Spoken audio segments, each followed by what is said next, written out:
Merci ingénieur Mike Yann, merci na bandeko banso bozi opportunité kolanda école du programme kolomolelo na pesi bino mbote bipai o wapi besoin pour na kozela émission na bino bolingaka mingi. Merci na bandeko ba konation na niveau internet bandeko boza kuna na Bluetooth application na biso to tiela kabino makambo chaque jour na pesi bino mbote. Bamba te bino boko sala biso plaisir bandeko ba kona na niveau ya YouTube. Je vous salue aussi de la part ya Janinga Mazita, bato ba kona na Ngams Télévision na pesi bino mbote bino ni bosala kabiso. Donc, comme je vous le disais déjà, la personne qui veut même annonce qui n'a rien de bien, battu mi balé ou tout sur un bango le pour la comment est-ce que actualité en boka na biso ça ko évoluer, boyebi comment est-ce que mboka da agiter le comme belé na kata mboka na biso toujours le remaniement ils ont annoncé mais tu éviter quand est-ce que remaniement ouais ko salama total qui diplomatie comment est-ce que mboka mboka beta mutu pour la côté investisseur mais est-ce que da ko simba te mboka mboka za ki bongo président Union africaine le comme qui président CAC et puis Nicolas Tozali a commis président Sadek, nous sommes tournés dans le Congolais, et là, on est Congolais, on a quatre nains, nous sommes tournés, puis on a comme gestion en ville à Kinshasa. Tout le temps, est-ce que moi, on a Jekoko, avec un pèse à coup de pouce, et pas un déconnaillé, gentilingo, bilato, bakoyo, kanato, bakoyo, kanato, tu peux masoloana, et puis tout le temps, comment est-ce que ville, ministère intérieur, Nabiso, est-ce que ça, Moussala, Ndenge, Singeli, Tondenge, et Longobani, parce que Koulou na weza la ville Kinshasa impossible na habiter bolu kango comme bino moka bande na linga la facile ba pesi bino mote côté bozali balu ke lango comme parce que Koulou na weza lelo ça susu yango ti donc na pesi bande ko nyonso tout moto ba ko na partout na bosali te Guilhem bu na zara no mi na plateau mais lelo c'est spécial na habiter na ko zo pemba na sima bande ko tout bozana biso pena pena to pesi bino mote donc na monde déjà l'équipe technique Mike Yann Mupanzi pourquoi pas na pesa mote bongo na Dete Mukendi derrière les caméras et puis la bossanité Julia Botewa aza Mupanzi na régie et puis la pesi bongo Marlène Malela aza ko assister biso na kata émission ko malelo bande kutu na kata plateau na pesi bino moto déjà je commence pour que na pesa ba inviter na moto na esa bino na des communicateurs ya force de progrès auto caution na bango lelo el bosso ezali bongo balèze di ça sina ko yamba pe bientôt et puis nazali bongo na Evariste Maluchika au pas ali pe communicateur ya force de progrès communicateur principal. Donc, nous avons déjà une émission. Bonjour, messieurs les journalistes. Bonne santé. Non, santé, allez bien. C'est pour la première fois toujours une émission. Un petit message par rapport à l'émission. Oui, le Gonakoye Bissana Balandi Nabiso, il y a chaîne Nabiso, il y a le peuple d'abord, Oyo et Kambami, son excellence Sylvain Moutombo, ancien ministre. Il y a défense, Saraki Moussane Malamou. Lelo, je m'appelle Monsieur Evariste Maluchika. Nazali promoteur, il y a Fondation Générale Foulangenge, Fogef en cycle, où na Katinango, tout ça, dans centre de formation professionnelle des arts et métiers. Et Nazali président, il y a Parlement debout, Rond-Point Ezo, la force du pouvoir. Nazali Pemoko Yabaïke, coordonnateur, na Katia force du progrès. Et Oye Kambami, na Rémi Kouyima, président national, conservateur de l'identification général. Tout à fait. Voilà donc la caution il a mon amboka Evariste. N'a pas sabé mando qui était là tala mon amboka balèze ça si mon amboka. Bonne santé. Kimbiso mingi ya mon amboka. Bote ndiko jali moni ngana kongo kimba le peuple d'abord te pose ali o izali chaîne. Oyo izali pour na peuple. C'est-à-dire que surtout une de la makambo ya peuple congolais, makambo itali social ya peuple. Neto yaka netando. Pona kotondela la peuple congolais izali pole po bayeba nini mokonza mboka azali kosala pe mboka ezali kotambola lolenge nini. C'est pourquoi yango moni ba occupation tellement tozala ngo trop pe koluka kotambola les 26 provinces ya mboka na biso Congo ndio moni epesa ki pena mo kokoso ya koleka pena netando pona kotondelela ba mboka vérité. Nde lelo tozuli kanisi ya kozonga lisusu pona kotondola oyo bengami pole pona le peuple d'abord télévision bandeko oyo balanda kango bayeba ke biso bayike oyo topeselaka bango pona makambo etali ekodi progrès tutaki bango te tozali bongo toujours actif pe nsima ya mokonzi na mboka pe nsima ya parti na biso pona kosoutenir vision ya chef de l'état nde lelo toye pona kotondola oyo toza na voilà donc merci nega na Sarabino naza wana na balèze oyo azalaki pe na biso banda kala to bana ko beteli maso mo mingi na bana ko sinele bien ke beteki mo batu akendeki niveau est na Goma azalaki bongo na Mujimai akiteki mo bisike belé pour na koluka comment est-ce que ako appuyer mon konamboka na communication na ye mais est-ce que nous se tourner aboutir na quelque chose to kozonga na pour que to meka ko bango après awa déjà donc na koluka na meka kotisa mo masolo le to bana na baki to kosula mo masolo belé to ko beteli lo bisoli ya diplomatie et puis to ko beta pe mo masolo ya remaniement to ko beta masolo ya ya gestion ya ville ya Kinshasa tokobeta pe mwa masolo ya mwa makambo ebele oyo tokosola na yango na kati ya mboka na biso donc oyebi ke ville ya Kinshasa lelo ezala mwa makambo ebele pe na kati est-ce que nous surtout on eza ko résumer na réalité oyo toko vivre tokotala yango pe tokoyeba bango na bandeko tozana bango awa déjà sans plus tarder na kozonga pa ya mwana mboka Evariste mais mwana mboka Evariste balobi lelo mokonza mboka étant diplomate ne bimo kubenga ye mokonza mboka sa diplomatie makasi mais mokonza mboka lungwe na président chez Union africaine mokonza mboka a commis président CEAC mokonza mboka a commis le président SADC nyonso tu wana Congolais ko s'attendre na nini est-ce que na sani ya Congolais ba poste ni surtout occupation tout azo ko joana et ko apporter ni na sana Congolais ya mwana mboka Congolais. Oui, merci bien de m'avoir accordé la parole. Oui. Loko ya motua na kolobezali nini, c'est-à-dire la diplomatie agissance, il y a président de la République Fachi Beton et Zali basé sur les 5 éléments fondamentaux de la négociation. Par là, 5 éléments fondamentaux de la négociation. Tout à fait. Donc c'est-à-dire la négociation est un art. L'art de négocier. OK. Alors on a 4 éléments on a Tozali na premier élément ezali comment négocier. Deuxième élément pourquoi négocier. Troisième élément quand est-ce qu'il faut négocier. Quatrième élément on négocie avec qui. Et le 5e élément ezali comment négocier avec des hommes difficiles. OK. Dans la place diplomatie agissante, il y a premier président de la République Fachi Beton et Fandi. Donc par là na lobanine tout l'équipe a plus de 4 décennies. Toujours président Mobutu Kasavubu, Kabila, le père et le fils. Donc ça dit tout koutani na président o azali na ba capacité na ba potentialité malgré bazako benga incompétent mais il a des potentialités des capacités d'un homme d'état en lui. Là vous parlez de Fachi Beton. Je parle de Fachi Beton, Moukantombolo. Oh, nous avons le surnaturel et puis sauveur de l'humanité. Surnaturel, le surnaturel. Mais bien, nous avons cuisine des pêches, ma casse, ma mot, ma casse, ma terre, mais vous avez et là, vous allez au thème la Kabila lobby, on va vous coller, on va vous coller, on va vous aller le thé. Biso toza ba jaloli c'était, c'est-à-dire biso tant tozo loba. Donc c'est-à-dire nos propos que nous tenons façonnent les erreurs. Et nos analyses que nous faisons orientent les dérives. C'est-à-dire nous avons une mission d'orienter, d'encadrer et de façonner. Voilà ce que les gens n'arrivent pas à comprendre. Mais c'est une réalité fondamentale. Tout à fait. Mais est-ce que le Congolais s'attend à poste est-ce que sécurité vous allez établir à niveau Afrique? Est-ce que comment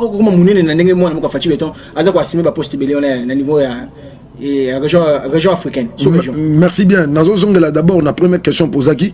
Donc, c'est-à-dire, tant que le président de la République, au bout d'une année, a sali plus de 80 de voyages. C'est-à-dire, Azaï a consolider des relations bilatérales avec les pays au monde pour faire entendre la voix à RDC où Azaï disparu pendant plus de 40 d'années. Donc, par là, c'est pour dire qu'Abouaï, qu'on soit en mallette satellitaire, il a voulu consulter les décideurs du monde. Moko na moko va parler de vivre pour trouver compromis. Donc, c'est-à-dire, et quoi apporter peut apporter déjà la solution parce que tant que moni na kati Union africaine tant azalaki tout moni moi ba mixage belé salami hein donc ça dit qu'il y a une avancée. Alors par là l'insécurité aux Zoloba donc ezali na niveau ya est mais tu dis que to komi ko kende vers la finalité dango pour to faire bouter M23 na ba Ougandais au ba ozali ko occuper sol congolais. Voilà, donc on a causé que là où mon amour Evariste n'est pas dans de balèze. Mais est-ce que le venant que tu recoluba na matière ne surtout mon conjombo à jouer. La réalité tout mon conjombo à comprendre le nambo qu'on a biso na est pour la guerre pour la boue. Tu recoluba le venant que n'est mon conjombo à informer parce que c'est les premières personnes à être informées, la première personne plutôt à être informée, mieux informée à mon biso. À quoi mettre fin à la guerre au toyo au Kenya tout de suite. Bon, merci de Kolanga Djani pour la parole. Au moni makama Italie diplomatie mokonjamboka balengo teso tolandi bien wuta depuis mokonjamboka accident na pouvoir na mboka oyo kino tozali lelo mokonjamboka kolala te akobimaka te azongi kotambola partout dans le monde pour koluka toujours kimia na ngambo ya est na biso ya République démocratique du Congo et pas wapi oyebi tozi na des années au mboka na biso ezalaki une occupation ya ba Rwandais na bandeko bazaki na pouvoir précédent au bazalaki koluka collaborer en coulisses na bandeko bazalaki ko ya ko pie mboka na biso ko bomba bana mboka.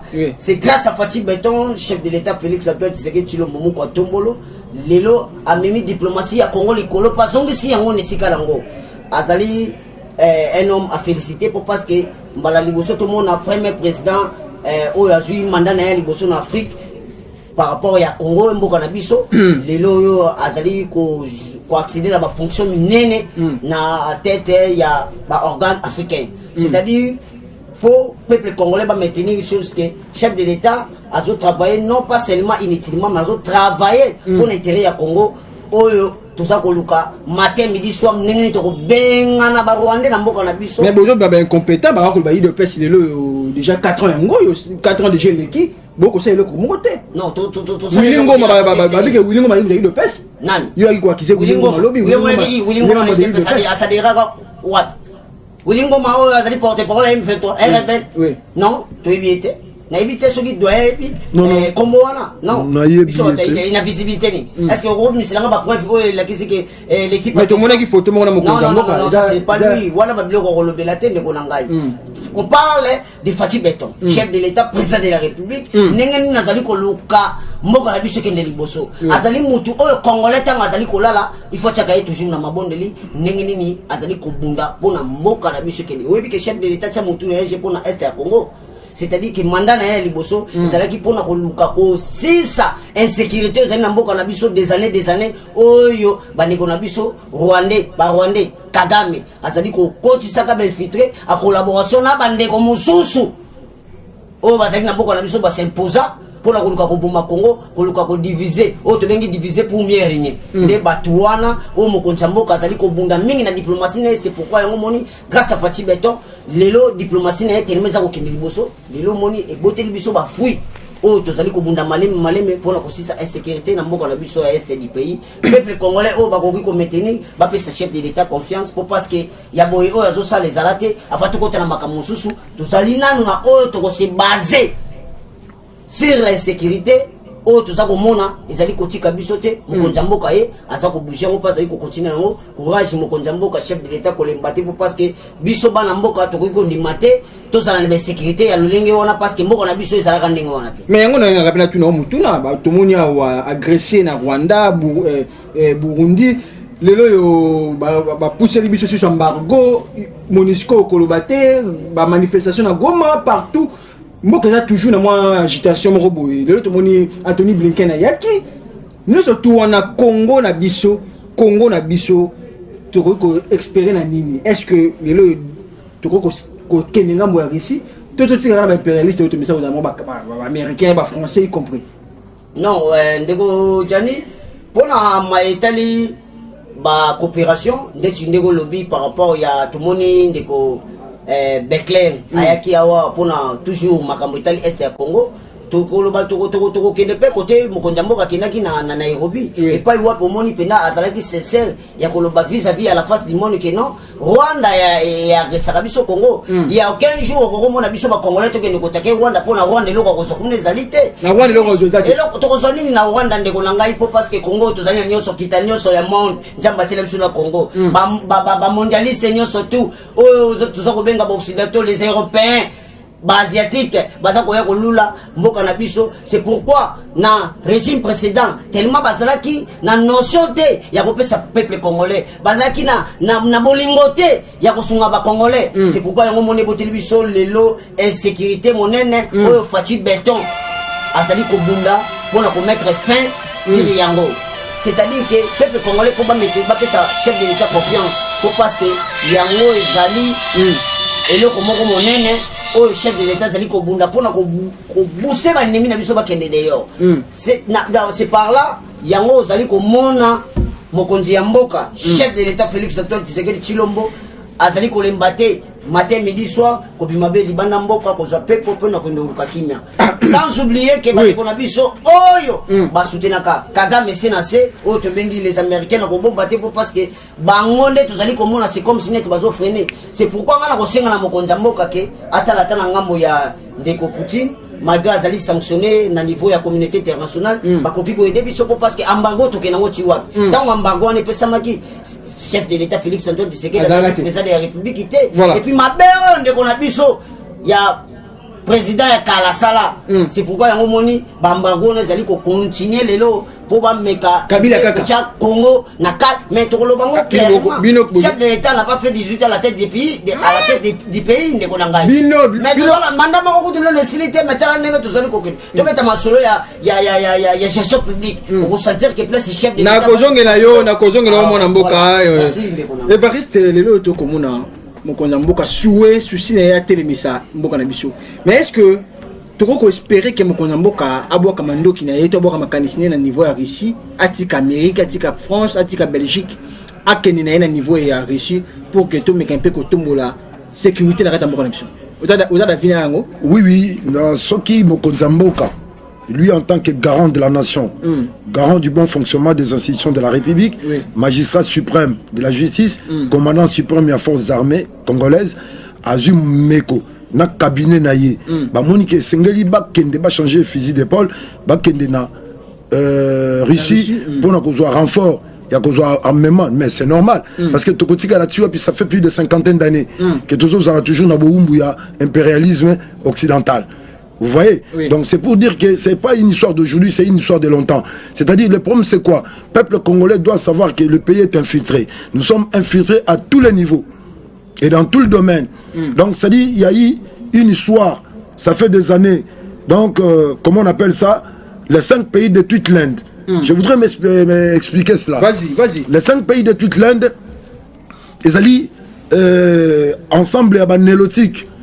Tout ça comparaître dans la magistrature suprême, il y a des pays voisins tels que Ouganda, Rwanda, Burundi, Tanzanie. Donc, ils ont le lobby américain, juif, power, les États-Unis d'Amérique, concevoir que le Kouana, comment il faut diriger le monde. Parce que les États-Unis d'Amérique est dirigé par les juifs. Après 40 à 45, Hitler Adolf, qui était d'origine juive, il a été anéanti. Alors ce sont les érudits. Na Israël, Kende na Katia Koboma on a grotte vers l'Orient, tant que Anglais va récupérer Bango, Bango ne va pas qui plan comment qu'on détruit Hitler Adolf. Alors bref, pour ne pas, parce que TV a minute, donc après accession il y a shit, il y a Hitler Adolf 40 à 45, les États-Unis d'Amérique s'est proclamé gendarme du monde entier, a imposé une loi partout, à mettre des satellites à Beniko Konzamo Mokili. Alors, Nakatia Konzawana, il a vite compris que non pour la Kanga, Europe, il faut allier Naël, France. Donc, la magistrature suprême, il y a France. Tous les présidents au Baleka, ce sont des présidents d'origine juive naturalisés français ou des présidents d'origine juive naturalisé américain. Alors par là, pour Afrique centrale, Malamu, il faut que Nélotique, ce sont des juifs noirs. Au Babimi Nantraï, il y a roi Solomon par l'entremise à Reine de Saba. Alors, Afrique Malam. On a basali les 5 pays de toute l'Inde. Mobutu en avait parlé. Tant Abiyarimana Kouei, l'Afrique en fait, l'Afrique en fait. Ngwanda Tuni, pourquoi? Ozo crier abi non mais parce qu'Abiyarimane vient de tomber, c'est-à-dire calcul au mettre sur pied, il y a banélotique bakota na mboka ba s'infiltrer pour ba s'accaparer na mboka pour ba ndenge nini ba kokiko sunga ba pays wana mususu za pembeni. Donc c'est une histoire de longtemps. Siko lelo pela mokonza mboka apesa mandoki na ina Russie, apesa makanisine na Russie pour que to sunga est na biso telema. Si parce que bango États-Unis d'Amérique en tant que partenaire privilégié ou bien Bisoba Congo tout ça va partenaire privilégié aux États-Unis d'Amérique. Mais tant que président de la République après investiture aux États-Unis d'Amérique il y a un discours dans la synthèse le Congo est un pays potentiellement riche qui peut se développer d'eux-mêmes sans pour autant qu'il y ait l'appui de n'importe quel pays de la planète, mais dans le vrai sens. Mais nous voulons consolider nos relations bilatéraux avec les États-Unis d'Amérique qui est notre partenaire. Il y a 3 choses qui rongent la RDC qui ne veulent pas en sorte que la RDC puisse développer. Atangaki, la corruption marginalisée à outrance, l'insécurité totale au pays et puis faible administration. Donc c'est-à-dire à Kenya qu'on peut sa mboka na maboko ya États-Unis. Donc les États-Unis d'Amérique, il fallait pas l'embargo embargo tout ça qui nango pour tous les partenaires privilégiés. Mais les salamité. C'est par là tolobi boy. C'est-à-dire tous la justice dans le monde. Tous la justice il y a bateau à Mokili. Oh bah ça li beaucoup li conduit ce qu'on appelle la constitution. Tous la justice divine oh ezali ya nzambe ye moko ayaka kotranchaka. C'est-à-dire le problème c'est quoi? Bible zolobanine. Après les 50 d'années la trompette sonnera dans la ville. L'esclave sortira dans son esclavagisme. La religion et la politique marchent de pair. D'accord. Merci bien. Okay. C'est-à-dire ça exemple tous allez typifier. Oui. Donc après les 50 d'années, moumbu wana kobimakat na boumbu na ye ngonga kelelo ko beta akozonga kat ngomba na ye akozonga me produit tête haute. C'est pour dire que il y a de cela depuis toujours qui indépendance soit disant indépendance d'une manière superficielle, il y a des cinquantaines d'années écoulées. Donc le Congolais photos en a éveil patriotique, c'est-à-dire renouvellement de l'esprit, de l'intelligence et de la sagesse, tout se prendre en charge. Peuple congolais, prenez-vous en charge dès maintenant jusqu'à l'éternité. Voilà. Donc par là la chité. OK. C'est-à-dire et loko wana nde sali ke lelo Congo comme modèle yango comme donc peuple congolais faut à lisu du kona lisu yango biso di progrès to lobi la vigilance doit être tout azimut. Donc ça dit tout ça qu'il contrôler lisu na likona lisu na ba antivaleur o bazana posa ya ko boto la mabele ya Congo bako boma bande ko na biso na est ko kotse la biso mandoki pote mobule zanamboka poto zana kimia tete baninga to kotongate fachi betan lobaki s'il faut mettre ma tête à prix pour qu'il y ait du calme à l'est je le mettrai. Donc dans le peuple congolais base à la sûr et certain que guerre est aussi là et puis en plus situation va s'améliorer. Voilà, donc vous comprendre que vous comprendre les années de pèse les alaka, vous bien été vous connaissez beaucoup ça musa en kasi na niveau ya est ya mboka na biso akobunda pour que qui me kota boyiba discours et moi ça la kala nisema kamo belé ako compatir na ba famille bazako kufa kuna akoloba ki même yemo ndene konanga itu koloba que akokufa soki sengela cha mutu na pour que bakata yango pona qui me est il va le faire mais n'habitez moi na mboka balèze est-ce que le autre koloba penza que nous bablo comme moi na mboka tangia il va que ça tangia wa les lois de Pessibino arrivé à tête à pouvoir. Est-ce que Bolongo déjà corruption ou Mokondambo a bandé côté mais au niveau États-Unis? Malembe Mokondambo Kaza aussi battre pour le corruption pour ceux qui corruption ils allaient qui combattent les lots recettes il y a réserve il y a budget d'échange les lots aux alanato ils allaient les loter ou qui les lots 4 points quelques milliards de dollars américains, c'est-à-dire que chefs de l'État sont en train de combattre la corruption. Donc na capacité tout. Pour c'est-à-dire qu'il n'a pas pouvoir précédent de l'eau la IGF biso jeunesse to yeba kangote. Yeba quitter c'est quoi l'IGF? Mais le lomo konjambo kaya pesa ngo forme. Oh le lo ils allaient contrôler tous les ministères il y a l'État, ba entreprise non publique il y a l'État oh bazali ko oyiba misolo ya l'État kotiango na libenga na bango IGF azaya ko kamata yango ko zongo na trésor public yango mboka la biso le tele mingbi na réserve d'échange oyo et pesibiso montaya 200 milliards de dollars américains. Voilà, il faut que le Congolais va continuer dans mon conjambo parce qu'il a combattre la corruption. Dans le civité, toujours continuer toujours au Bunda Malembe, si tu combattre à 100%. Donc, nous devons combattre à 100%. À 100% aussi, là, parce que nous sommes pouvoir les peuples d'abord. Les airs à soutenir anti-valeur, mais airs à soutenir valeur. Donc, mon conjambo capena mission à Ezali, à ces bazars mingiwana pour combattre la corruption. Donc, il y a des cheval de bataille de peste. Il y a eu de peste. Donc, combattre la corruption, il y a beaucoup de ça pour que bon me quand on la quitte un peu qu'on a biso. Donc déjà tu côté la deuxième sujet de Kabouye, qui te combattre ali sur le remaniement. Ba ko loba de part et d'autre gouvernement ba ko sala makambo malamu te boy na boy quitter l'équipe boy ba misusu ba ko senga na mo konza mboka bimisaka lelo. Mutuna moke na mona mboka balèze parce que deuxième sujet tu dois ko banda premier sujet va que c'est abandaki. Le remaniement, est-ce que c'est opportun dans il faut administrer le gouvernement? Et oui, effectivement, parce que mon gouvernement faut ça le remaniement, parce que tant que gouvernement, il y a Samaloukonde, Jean-Michel, le premier ministre Bimaki, na discours na il y a Salaki avant sortie officielle du gouvernement à l'obagi à se baser sur les social du peuple. Peuple les alliés pour la sociale n'enga ko sakanate malgré nous ce salemi.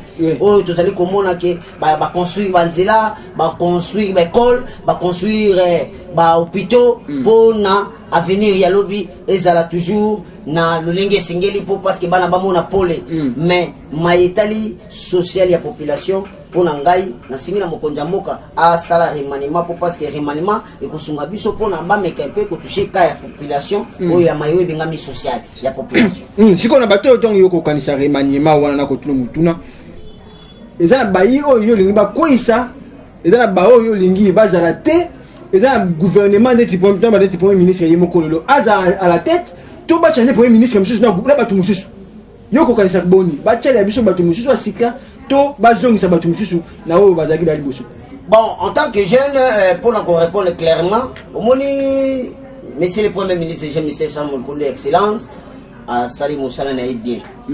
Mais ce qui est important, Batou Oy, il y a la question sur le terrain, ils ont quoi jouer au bêta match, ou tu vas jouer sur le terrain. Ou 9 mois qu'on marqué Babi, mais 9 mois. Ceux qui basent les cas centre, il y a Ratakana Kaka. C'est-à-dire que tout compte, c'est-à-dire que ceux qui jouent à Rwanda, Abetati, n'a fait un match, c'est que beaucoup qui pour là, surtout ceux qui vont aller à finale, beaucoup raté. C'est pourquoi la période de commis, n'est pas tout comme on a budget, ça comme matin.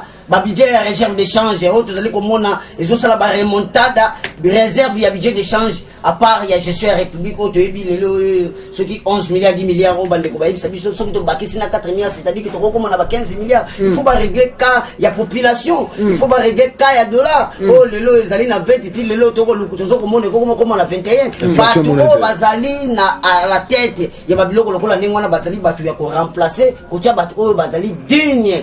Ou bazali compétent pour nous répondre clairement dans la population. Vous comprenez les Godjani. Tu comprends ça là chantage était là danser tout boité mais tout à la fait par rapport à travail au salaire de population ni non salaire de population biso nous avons la cité tout le monde a peuple ça qu'on est là malgré que nous sommes au pouvoir tout le bango tout bombarder et ça la baye oh mon konjambo ka pesi confiance mais bazali na confiance ya mon konjambo kate et je sais nga retoucher seulement le mbango penzo les plus vite et rapide et tant que baïke oh tout le monde a kabiso zali balise ya mokonza mboka oh total kabutuna moy nengeni république zali ko fonctionner sur la vie des populations c'est-à-dire que population tango zali ko lela carrément mokonza mboka lokwa ba to ki rimanime zoya ko sene manalo mbango sur les 57 ministres du gouvernement Samalukonde passer la biso réduction ya ba ministre wana et puis ba longolela biso ta plus de 20 ministres au bazali incompétent ba répondre était favorablement à la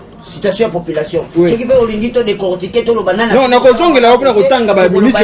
Na kozongela yo. Combattant bombaka. Na ebi obombaka te obanga pe mutu te mais mwana mboka Evariste na tuni mbalaise mutu na wana répondre ngai mais est-ce que le loyo communication gouvernement mususu tana ba kuye ko yana mboka kopesa ba wana mamunga ba indemnité de sortie ba cabinet na bango ba biloko be ba joa ki ba nini tout ça ba mintu ka banani o ba kokota pesa ba monga investiture pesa nyo surtout na to sungana no mboka na biso population vivre mais biso nto dépenser juste ba gouvernement bon nto ba makambe be to tchana mutu biso moko parce qu'il faut penser ko ça remaniement siko. Merci bien ndengo posenga motuna na kolobano ke esengeli remaniement et salama oui par là ngina lobani la confiance, on ne la donne pas à n'importe qui. On la donne à celui qui en connaît la valeur et à celui qui en mérite. Okay. Pourquoi? C'est parce qu'il est l'enfant héritier des hommes et d'affaires. Par là,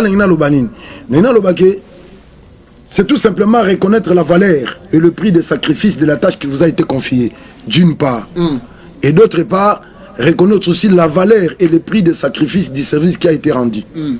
Donc, ça dit, gouvernement Samalukonde, Ezali Choya, président de la République, on avait soutenu ce gouvernement. Nous sommes allés au niveau du stade de Martyr pour soutenir, pour investir dans la palais du peuple. Tous un message au lancé qui n'a Samalukonde. Pour nous Monsieur, son excellence, monsieur le Premier ministre, nous avons trop attendu ce gouvernement dénommé Union Sacrée. Nous sommes sûrs et certains que vous allez travailler comme l'Union Sacrée de l'époque, à l'époque. Donc, c'est-à-dire, en tant que Premier ministre, ne considérez pas ce poste comme un gâteau de Noël offert à ses parents, amis et connaissances. Mais vous devez comprendre que c'est une lourde tâche, c'est une corde qui vous est attachée au cou, que vous devez focaliser toutes vos énergies, toutes vos capacités intellectuelles, afin de mettre cela en exergue pour répondre aux aspirations du peuple congolais. Voilà le message qu'on appelle ça dans Samalukonde. Maintenant, président de la République, il y a garant et un bon fonctionnement des institutions de la République à Monaki. Parce que dans le pouvoir, tout ça a biloko misato. Premièrement, tout ça a conservation du pouvoir. Voilà. pardon, conquête du pouvoir. Après la conquête du pouvoir par la voie des urnes ou bien par les armes, tu recotes un exercice du pouvoir. Voilà. Tant que tu as un exercice du pouvoir, tu recotes à ce qu'on a conservation du pouvoir le plus longtemps possible. Tu as un gouvernement, il y a Liboso et Bimaki, il y a Ilunkamba. Oui. Donc, le président de la République a le gouvernement Ilunkamba est inefficace. Merci. Aujourd'hui encore, le président de la République a le sous gouvernement Sama Lokonde est inefficace. C'est-à-dire, on n'arrive pas, le gouvernement n'arrive pas. Il y a qu'on répond à l'aspiration du peuple congolais, même au-delà, il y a 50-70%. Voilà pourquoi ça doit demander. Ça demande les remaniements. Mais tant que tu sous-entends les remaniements, ça dit que ça m'a le à la tête. Non, je ne sais pas. Donc, c'est-à-dire, cela dépend maintenant du président de la République. Voilà. C'est lui le garant de bon fonctionnement des institutions de la République. Il y a un qui choisit, il y a Sama Lokonde. Vous comprenez? Ceux qui ont moniqué Sama Lokonde, Azako mérité mieux qu'on renommé sous le gouvernement, c'est à lui de le faire. Mais ceux qui ont moniqué, non, à répondre, il faut pas changer ministre Moussous, mais on doit le faire. Vous comprenez? Voilà. Ça dit problème Zani. Batu Oyo. Basali Moussala Malamouté, va répondre à l'aspiration du peuple congolais, to va soutenir vision à chef de l'État Fachi Beton, Moukantombolo le sénatirel, sauveur de l'humanité, baton a faux bazala écarté. Bazala Libanda, la biso batulokola, son excellence Sylvain Mutombo, batulokola, mais bino il doit passer beaucoup bête makele kamina Sylvain Mutombo. Batu musu bazalité beaucoup pesa pouvoir ka Sylvain Mutombo. Non, Batu Bazali, c'est-à-dire il faut te prendre l'exemple le plus marquant. Il y a Batu Oyo, biso Tomoni Lolenge la bango salela, Azalaki ancien ministre de la défense, il a fait bel et bien son travail. Vous comprenez? Donc c'est pour dire que il y a Malamuto beta maboko to kumisa. Donc,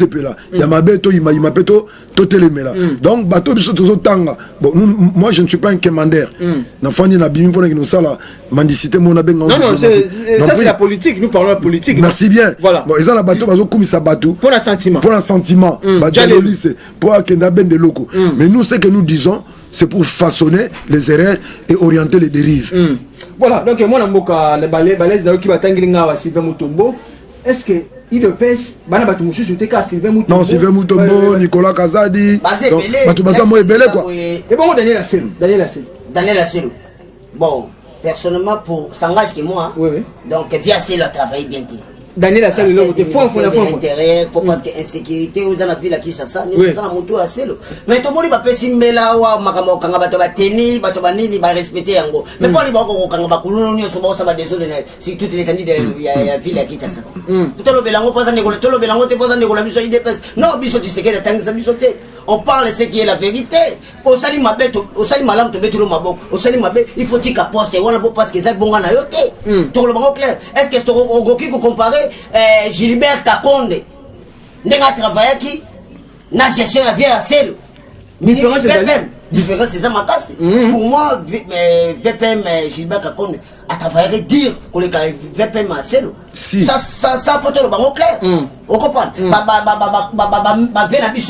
Ministre, Sylvain Mutombo. Oui. Oh, toujours mettre la tamba. C'est un fils maison. Oh, avant ici, incarnation à papa Tchèque, c'est qu'il y a les défaits de la bonne mémoire personnelle. Idéologie, Vandaki, tout ça, que armée, ils ont qui n'a pas niveau mon boy. Oh, tout ça pour ça, ministre, non pas au Vandara, toujours un bureau, mais tout ça pour ça, ministre, oh, au Tchétouché. Chaque fois, faut ça actif sur le terrain. Mais tout ça, on a les lots, en tout cas, tout signer remaniement. Le coup, l'initiative, voilà, et dit, na président de la République, chef de l'État, n'a pas collaborateur, n'a pas sungaye, n'a pas vrai conseiller, n'a pas coopérateur, n'a pas vrai conseiller. Ma coopérateur, je suis le président. Si, faut qu'on se le dise. On ne peut pas aller par 4 semaines. Et non, parce que pas chef de l'État, il y a un cop. Vous savez pas. Mettons le bango clair. Parce que baza cascadeur, baza pembeni. Vous voyez pas bangote. Vous avez la mise mina yo comprendre. Vous avez vrai combattant du sang. À Botami na université libre sous les arbres. Vous comprenez de konangai. Donc Batouana IELSA. Université libre sous les arbres. Vous comprenez? Wana zali epai wa biso to utane telo. So tuni ndeko. Est-ce que yo utane telo? akotalisa yo pone telo tolobi nini yango tokolobela ngo na po ya suka sur les 7 principes fondamentaux de la démocratie bande ko bayeba tolingi koloba nini na place wana voilà ba ministre mususu bazana ba document te c'est pourquoi remaniement tango ko salema o a mérité o a mérité te faut batia pemeni c'est-à-dire tolingi koloba nini tozala posa ba bon bosseur net moni ba vena biso ba son excellence Didier Boudimou asali musala mais ba Didier Boudimou fofo Didier Boudimou balobi hydrocarbures tolo ba vérité mutas alliance nabia banda mboko e banda et soyo ka ministère hydrocarbures sale lo mo songolo par l'intérêt à Congo toyoka yango te toyoka ngo kaka balancement et ba appel d'offre na pouvoir c'est bino fazongo ba tulokola ba vena biso ba Jacquemin Chaban baza ba to nommer ba zebele ba président Miss Makutano baza yo ngo nommer biso banani il faut qu'on nommer ba fils maison et bon ba allié na bino boko même tout monde na tant que ba allié bazali ba tulokola ba lora ba tout monde ba ser na biso ba rien tout baza ba tout ofo ba baka masolo ba to baza na vision ya chef de l'état donc on tient la biso ba tout mutami bengi nyo sacré mais azakane longa kabila mais na butu na moi azo miselonga chef de l'état tout ça pour ça ba tabongo te parce que tout le monde on a ba ministre économie au sommet de l'état vous oubliez en plein mandat. Est-ce que ministre Bongo au remettre maboko au moment que na place Bongo fallait batika batuloko ba son excellence Sylvain Mutombo vous comprenez à la tête il y a ministère il y a défense pour musale kine na sembo donc tout ça pour ça batuwana tout ça pour ça ba valeur non pas bato ba roya le lobby pour basika biso ndenge lelo population comme kolela likolo ya mutu ya 20 pem à Selo sur toute l'étendue de la ville de Kinshasa. C'est comme si de pèse bon un problème sérieux on avait même biso Daniel Asselo voilà problème moko ya binimo personnel hein et ça sur makambo ya nation te ça sur mamboka te comme makambo personnel parce que bino ne de pèse beaucoup mikaka Asselo a conseillé le côté Asselo a conseillé est-ce que Moussala Asselo da kanga kuluna to za Moussala à la police. Merci bien Nandengo Pessinga parole na ko répondre boy tant au président de la République a ça le gouvernement a bengaki gouvernement la gouvernement ba warrior. Oui. Donc ça dit quand on parle de warriors c'est la potentialité, ce sont des hommes potentats. Vous comprenez des hommes capables à diriger, capables à gérer, capables à gouverner. Capables à tout faire. Merci.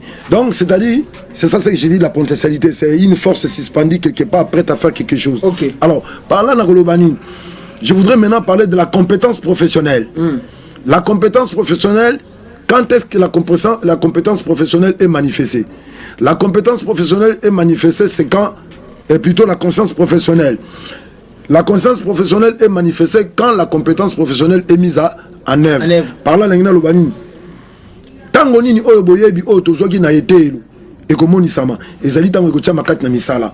Donc c'est à dire bazo zo monto za compétent ba tsaye na poste c'est-à-dire à accomplir mission na ye.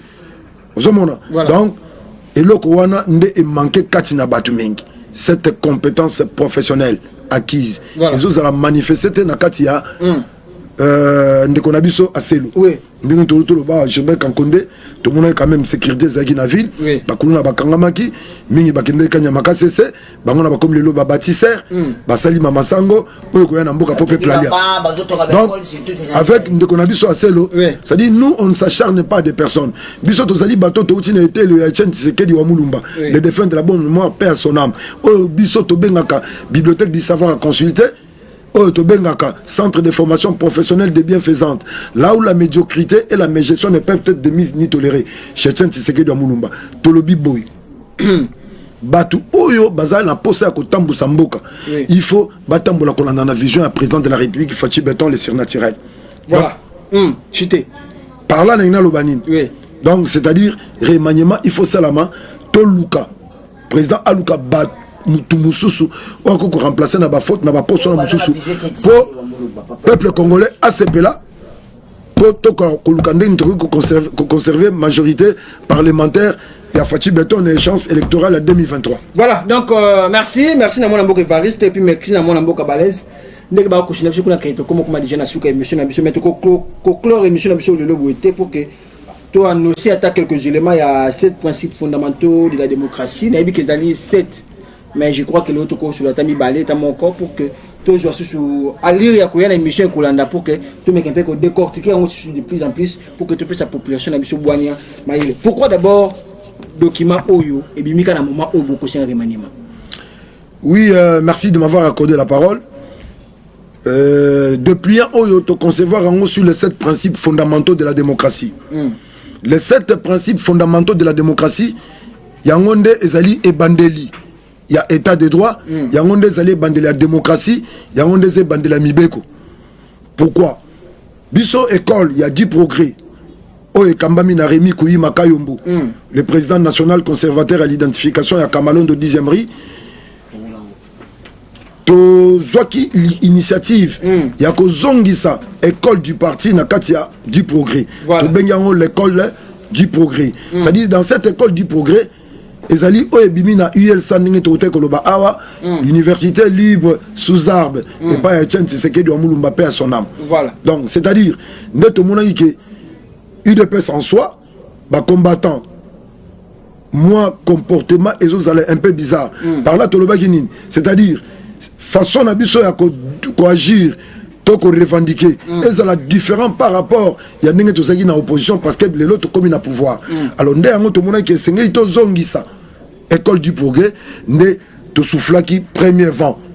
Et ali les 7 principes fondamentaux de la démocratie. Voilà. Au total on a lingala premier principe et ngolo banine le respect. Boto aussi. Deuxième principe la considération. Voilà. Bondimami. Troisième principe, la légalité. Nzela Mibeko. Quatrième principe, la solidarité. Voilà. Bossalisani. Cinquième principe, l'amour.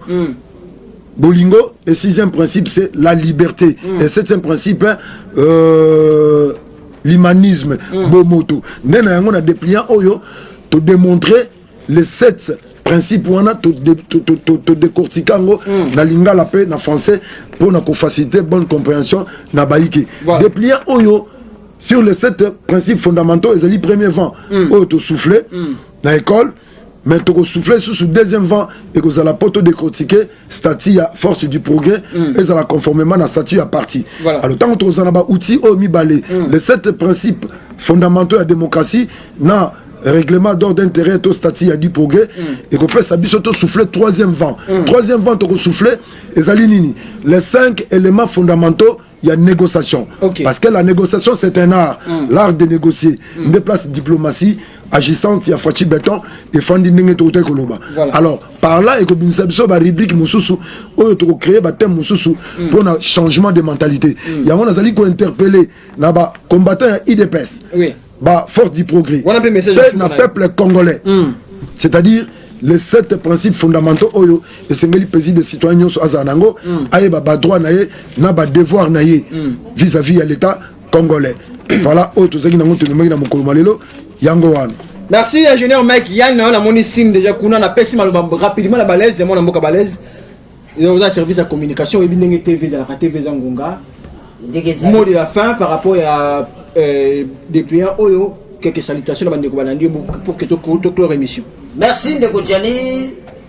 Mot de la fin langai tolingi kolobela kaka sur les 7 principes fondamentaux de la démocratie et pas wapi to tondoli ba droit ya bae o to bengami bato ole moto za la moto nyama me za la moto voilà yango to composaki na cellule de communication de la force du progrès major général Kamalondo 10e mairie et pas web institution sur IDPS Fandi pas temple de la démocratie Fandi de monito bimisa qui dépliant oyo non pas seulement pour nos combattants pour la démocratie le progrès seulement c'est pour les peuples congolais et pas wapi batanga dépliant oyo et que ça distribuer na ba congolais nyonso oyo komona papier oyo pa wapi to tondoli les 7 principes fondamentaux de la démocratie pour maintenir yango pe botia yango wa mitemo mabino po ezali non pas seulement pour na biso ba combattant mais ezali pour na peuple congolais nyonso ba maintenir les 7 principes fondamentaux de la démocratie et pa wapi to lobeli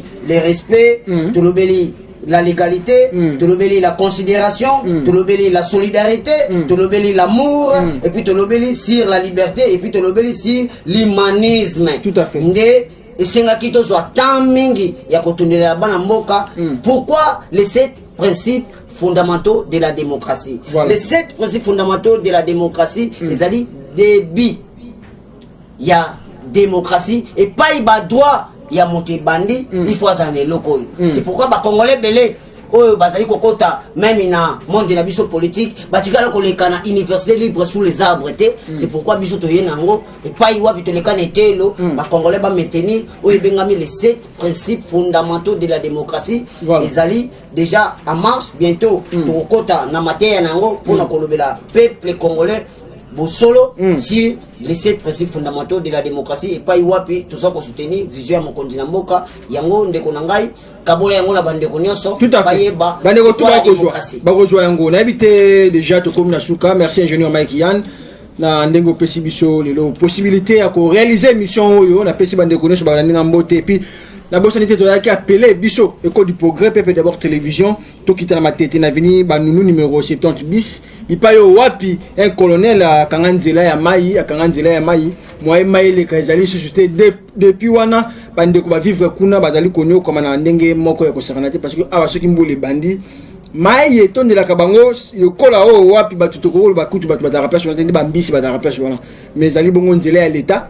Bala simatoko kita wana biso École du Progrès biso Pepe d'abord télévision pour que tout ça la constat ba ko si télévision un colonel to kotanga un peu comme na ye to éviter si c'est un colonel je crois le colonel je crois lenga na éviter ce qui da kombongo ngwana yenda akanginzela na niveau ya matete na ba nunu numéro 70 bis na commune matete donc to kita wana pas papa na biso azaka quelque part wana to kotanga communauté parce que c'est la télévision to kita wana pour que to meka un peu kotala comment est-ce que makambo ko leka na niveau wana kuna na pesi mbote na bandeko to bala ninga na kingasani na bosani ti dossier kingasani na zana bino motema wenzambile koteka mate ndi na lobaki bientôt déjà École du Progrès force du Progrès mobimba bako kita na kingasani na nchangu wana pour que tout à la comment est-ce que wenzambila wana bako zonk c'est yango na l'état voilà na bosani ti na pesi mbote na quoi faire na ngai Peter Salon na pesi mbote parce que au sala toujours mon sala qui toko djula beauté wa ajouter salaire junior Mike Yann dete mukeni na sima caméra na bosa nité Marlène Malela aux avec nanga ko assistante na pesi mbote merci na mona mboka balèze merci de Godjani de